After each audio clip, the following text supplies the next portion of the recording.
Hello guys, welcome to our channel. So उस दिन हमने किया था सारा बिगनिंग ऑफ द इंग्लिश कि कैसे होता है, कैसे इंग्लिश होती है। उसमें थोड़ा सा कॉन्सेप्ट आपको थोड़ा सा रिमाइंड करवा देती हूँ क्या क्या था। उसमें हमने पढ़ा था कि अल्फ़ाबेट 26 अल्फ़ाबेट्स होते हैं और उसके आगे हमने स्प्लिट किया था उसको 2 पार्ट्स में, that is vowels and consonants. तो हमने ये भी पढ़ा था कि ये दोनों एक दूसरे की तरफ डिपेंडेंट होते हैं। एंड उसके बाद हमने वर्ड्स का पढ़ा था कि मोर देन 5 लाख वर्ड्स होते हैं, बट एक फ्लुएंट इंग्लिश बोलने के लिए हमें सिर्फ 3000 वर्ड्स की ही यूज पड़ती है। एंड उसके बाद हमने पढ़ा था क्लॉजेस, फ्रेजेस एंड सेंटेंसेस। वो आपको अगर जो लोग आज पहली वीडियो देख रहे हैं तो प्लीज आप प्रीवियस वीडियो और जो हमारे डे 1 की वीडियो है रिलेटेड टू आवर इंग्लिश, तो आप पहले वो देखिए एंड उसके बाद आपको ये बिल्कुल क्लैरिफाई हो जाएगा कि ये हमारा आज का कॉन्सेप्ट क्या है।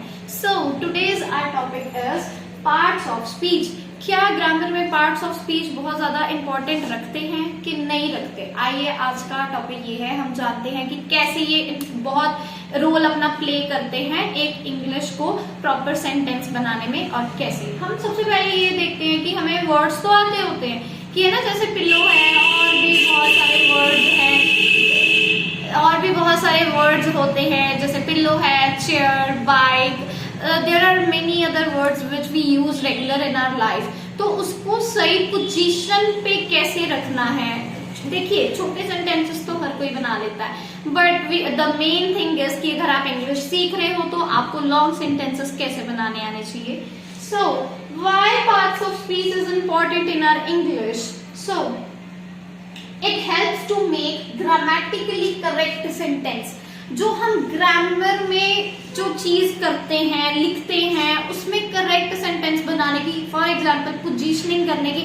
अगर एग्जाम्पल चलो आज लिखते हैं आई एम अ गर्ल, अगर इसको मैं उल्टा पुल्टा कर दूं, ए पहले लिख दूं, गर्ल बाद में लिखूं, आई उसके बाद लिखूं, सो अगर इसको मैं रीअरेंज, अगर मुझे वर्ड्स तो चलो आते ही हैं पर मेरे को उसको पोजीशनिंग नहीं आती कि पहले आई आएगा कि एम आएगा। सो पार्ट्स ऑफ स्पीच इसमें बहुत हेल्प करता है कि ग्रामेटिकल एरर्स जो हैं बिल्कुल कम हो जाते हैं। उसमें ये क्लियरिफाई होता है कि वर्ब कहाँ पे आता है, हेल्पिंग वर्ब कहाँ पे आता है, एडजेक्टिव कहाँ पे हम लगा सकते हैं, नाउन। और इसके हम थोड़े से रूल्स भी आज करेंगे कि एक सेंटेंस बनता कैसे। आइए, the second question is how words are connected और how we can show the relation of the words with each other। ये हमारा सबसे मेन टॉपिक रहेगा आज का कि हम पार्ट्स ऑफ स्पीच हमारे वर्ड्स को कैसे हेल्प करता है रिलेट करने में, वो भी हम पढ़ेंगे। इसीलिए बहुत सारा हेल्प करता है। Why? To construct a long sentences। अब देखिए, हम अगर केजी क्लास के या फर्स्ट क्लास के, सेकंड क्लास के बच्चों को अगर हम कोई भी ऐसे राइटिंग देते हैं लिखने के लिए, so at that time they write the very short sentences. For example, if we take an example of myself only, then they just write I am a girl, my name is this, I am 7 years old, and many more. These are the very short sentences. So if we have to learn the English, so we have to start with the short sentences only। But the thing is कि अगर हम short sentences construct करेंगे, full stop to full stop करेंगे, तो उसमें बहुत ज्यादा helpful होगा। पहले हमें छोटे सेंटेंसेस बनाने पड़ेंगे और उसके लिए हमें क्या करना पड़ेगा? Parts of speech. अब देखिए, जब आपको एक प्रॉपर पार्ट्स ऑफ स्पीच आ जाएंगे, उसके बाद आपको सेंटेंस की फॉर्मेशन आएगी, यूजेज आएगी, उसके बाद आप एक लॉन्ग पैराग्राफ बना सकते हो। तो पैराग्राफ के साथ साथ आप एक एसे भी बना सकते हो and the choice is yours कि एसे लिखने के बाद आप एक अपनी बुक भी लिख सकते हो just with the help of these parts of speech. आइए, अब आपको पार्ट्स ऑफ स्पीच इस तरीके से करवाएंगे कि you will never forget this parts of speech again. This is my promise, but for this you have to watch continuously this video and you don't have to leave in between, because the link which is being inducted to this video will be very distracted. So today the next our topic is parts of speech are the naming words. We can just simply say that these are the naming words which are categorized into 8 parts, families और categories. हम इसमें से कुछ भी, चाहे इसको parts बोल सकते हो, फैमिलीज बोल सकते हो, कैटेगरीज बोल सकते हो. अब इसको और सिंपल वे में इसको हम कैसे समझा पाएंगे. आपके घर में कोई भी दीदी, भैया, चाचा, मामू है ना, वो एक फैमिली होती है ना. एक फैमिली में हम अगर किसी का नेम होगा तो हम उसको कैटेगराइज कर तो पाएंगे ना. Family name, for example my name is twinkle Talwar, so my family name is Talwar. तो इसमें मैं आइडेंटिफाई कर सकती हूँ कि मैं तलवाड़ फैमिली से बिलोंग करती हूँ. If on the same at the same time if I talk about my maternal aunt, they are Arora, तो वो कौन सी फैमिली में आ रहे हैं, वो अरोड़ा फैमिली में आ रहे हैं. सो आई थिंक ये 8 फैमिलीज आपको बहुत अच्छे से लर्न हो जाएंगी. But the condition is you have to learn these into the series only. For example, first is noun, pronoun, adjective, verb, adverb, preposition, conjunctions and interjection. These are the 8 families we are going to study in this video today. आइए इसकी detailing आपको एक मैं इसका overview दूंगी इस video में कि ये सारे होते क्या हैं. But in the next video we will definitely do the single portion. We will pick up a single family and I will be giving a detailed discussion on that also. Okay, our first topic is noun. अब इस world में, पूरे world में हर एक चीज का नाम होता है ना. हर एक चीज का, हमारे आसपास के घर में ही बहुत सारी ऐसी चीजों के हर चीज का नाम होता है ना. कोई भी, अब मैं किसी भी चीज को परचेज करने जा रही हूँ फॉर एग्जाम्पल, है ना, तो परचेज करने जा रही हूँ तो मुझे अगर उस प्रोडक्ट का नेम पता होगा, only then I will be able to buy that product. ठीक है, अगर मुझे नेम ही नहीं पता होगा तो it's not possible need to buy any kind of product. तो अब क्या करेंगे, नाउन एक ऐसी फैमिली है जिसमें पूरे वर्ल्ड के नेम्स आते हैं. अब फॉर एग्जाम्पल चलो इलस्ट्रेशन करते हैं हम कैसे, कि मैं एक शॉप पे गई, विजिट किया मैंने एक शॉप पे, तो वहां पे जाके ना मैंने बोला एक ना मेरे को स्क्रीन चाहिए. तो स्क्रीन में डिफरेंट चैनल्स भी आते हो, स्मार्ट भी हो, फोन भी कनेक्ट हो जाए, बट सामने वाला ये बात समझ नहीं पा रहा. तो बेसिकली मैं कहना क्या चाह रही हूँ, उसका एक नाम है, दैट इज टेलीविजन, एलईडी, जो मॉडर्न टाइम के आज हम करेंटली यूज कर रहे हैं हम चीजों को. तो हर एक चीज का एक नेम है. तो नेम है that is categorised into noun. Noun होते क्या है, noun these are the name of a person, place and thing or animal. There are multifarious things which I can't explain or which I can't name right now. जब हम इनकी detail discussion करेंगे तभी हर चीज clarify होगी ही होगी. अब पहले देखिए name of a person. Person जैसे राम हो गया, प्लेस लुधियाना हो गया, इंडिया हो गया, दिल्ली, कोई भी चीज ऐसी. देन थिंग, थिंग कोई भी थिंग हो सकती है, वो मार्कर है, वो व्हाइट बोर्ड है, वो लाइट्स हैं, फैन है, टेबल, पेन, अलमीरा etcetera. There are many more items. Okay, now we are shifting to the pronoun. Pronoun होते क्या है, इट रिप्लेसेस द नाउन और it act as a substitute. अब चलो इसको भी हम इलस्ट्रेट करते हैं, कैसे एग्जाम्पलीफाई कर पाएंगे इसे हम. सब्स्टिट्यूट, पहले तो हमें इसका मतलब समझना पड़ेगा कि सब्स्टिट्यूट होता क्या है. फॉर एग्जाम्पल हम एक ग्रोसरी स्टोर पे गए, तो लेने तो हम टी, मतलब चाय पत्ती जो होती है, हम वो लेने गए, बट अनफॉर्चुनेटली जो ब्रांड हम लेने गए थे वो हमें अवेलेबल नहीं हुआ, तो हम उसकी जगह पे कोई और ब्रांड ले लेंगे and that would be act as a substitute. बात तो वही है तो चाय पत्ती, बस एक क्या ब्रांड चेंज हुआ है. So it replaces the noun. अब हम जब ना छोटे बच्चों को ये करवाते हैं कि माय बेस्ट फ्रेंड हो गया, या स्कूल टाइम पे ये सब करवाया जाता था, तो उसमें ना माय बेस्ट फ्रेंड करवाया जाता था. अगर again and again I will B repeating that name again and again, that it will not be very suitable for our essay. For example, that is my best friend. I have many friends. Ram is my best friend. Ram is very intelligent boy. Ram is very honest boy.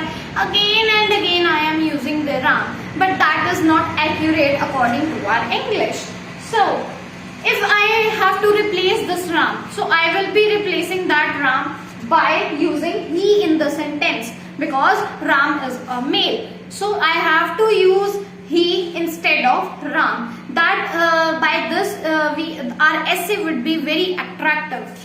Okay, there are many other pronouns are also there. That is he, she, it, they, I, we. जब हम इसके detailing पे आएंगे आपको बिल्कुल proper एक chart provide किया जाएगा कि सिंगुलर के लिए कैसे यूज किए जाते हैं, प्लूरल के लिए कौन से प्रोनाउन यूज किए जाते हैं, एंड मेनी मोर थिंग्स.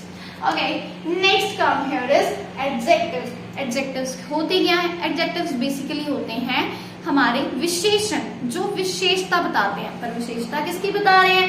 या तो नाउन की बता रहे हैं या फिर प्रोनाउन की बता रहे हैं. अभी हमने नाउन और प्रोनाउन दोनों के बारे में पढ़ा, ठीक है. पर हमें अब एडजेक्टिव किसकी क्वालिटी बता रहे हैं? नाउन और प्रोनाउन की. या तो कोई इंफॉर्मेशन देता है, for example I have a pen, ठीक है. आई हैव अ पेन मतलब मेरे पास एक पेन है. आई हैव 10 पेन्स, मेरे पास कितने पेन है? 10 पेन है.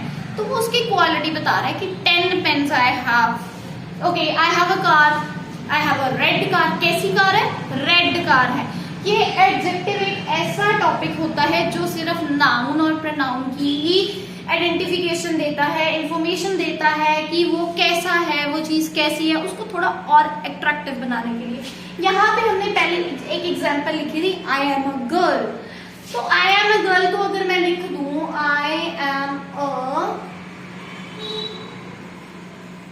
Beautiful girl. अब ये जो मेरा ब्यूटीफुल, मैं लड़की हूँ ये तो पता ही है ना, लड़की हूँ. पर मैं कैसी लड़की हूँ? मैं ब्यूटीफुल लड़की हूँ. तो ब्यूटीफुल मेरा यहाँ पे क्या हो जाएगा? Adjective. It will act as an adjective. Okay, we will put these 3 parts of speech in one family. अब इनको ना वन फैमिली में रख देते हैं. अब नेक्स्ट टॉपिक आएगा हमारा वर्ब. वर्ब क्या होते हैं? वर्ब बेसिकली होती है क्रिया. अगर हम हिंदी में देखना चाहें तो क्रिया it basically tells about action and और स्टेट. किसी भी काम को करना या किसी भी काम के होना, इन दोनों में बहुत फर्क है. ये आपको बहुत थोड़ा ध्यान से समझना पड़ेगा. आइए देखते हैं कैसे. एक्शन, मैं पढ़ा रही हूँ आपको, मैं कोई एक्शन कर रही हूँ. बच्चे पार्क में खेल रहे हैं तो बच्चे कुछ एक्शन कर रहे हैं, बच्चे कुछ है ना काम कर रहे हैं. That is action. But the state, suppose मैंने सोचा कि मैं कल दिल्ली जाऊंगी, तो अभी ये मैं मान रही हूँ, ये मैंने अभी फिक्स नहीं हुआ, या मैं इसके ऊपर कोई काम नहीं कर रही हूँ दिल्ली के ऊपर, या मैं बिल्कुल ट्रेवल नहीं कर रही हूँ. तो है दोनों ही में वर्ब ही है, बट उसको हम आइडेंटिफाई कैसे करेंगे? एक्शन मतलब जो हमारा एक्शन होता है वो होता है काम जो हो रहा है, work is being done. And next state, जो हम किसी भी चीज को मान रहे हैं. फॉर एग्जाम्पल अगर हम कोई भी एक एग्जाम्पल लेंगे तो उसमें आएगा she was a very great women. ठीक है, तो ग्रेट क्या होगा? वो मान रही है ना, वो ऐसा कुछ भी काम नहीं कर रही, but still there is a verb in that sentence.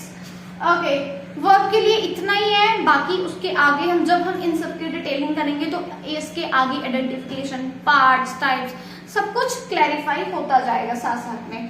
Next is adverb.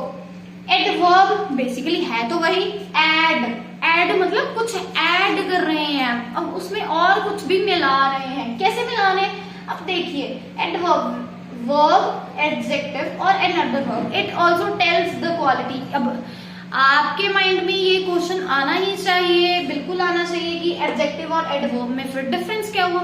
वो तो क्वालिटी ही बता रहे हैं, दोनों का काम तो वही है ना कि क्वालिटी बताना.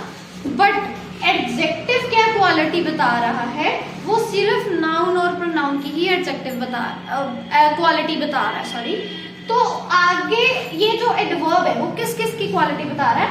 दैट इज वर्ब, एडजेक्टिव और अनदर एडवर्ब. वो खुद की भी बता रहा है और वर्ब की भी बता रहा है और वो एडजेक्टिव की भी बता रहा है. फॉर एग्जाम्पल यहाँ पे हमने एग्जाम्पल लिखा था आई एम अ ब्यूटीफुल गर्ल. अब अगर इसमें मैं आगे ऐड कर दूं आई am a very beautiful girl, तो ये वेरी क्या हो गया?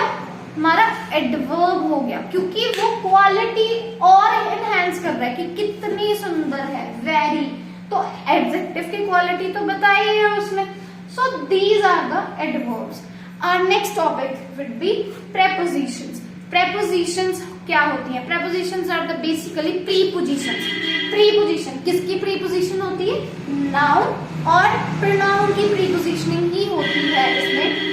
अब इसमें एग्जांपल लेंगे, in, on, at, under, near, these are basic prepositions which we use in our normal English।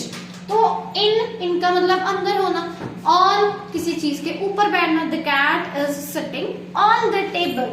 तो ऐसे हम चीजों को यूज करेंगे, these are called prepositions। Okay, इसकी भी बहुत सारी एग्जाम्पल्स होंगी, बहुत सारी चीजें होंगी ना जो अब हम इसको यूजेज में लाएंगे, ठीक है। वो जब हम डिटेलिंग करेंगे then we will be covering up that topic too. And next topic is conjunctions. अब कंजंक्शंस क्या होते हैं? कंजंक्शंस को हिंदी में बोलते हैं योजक।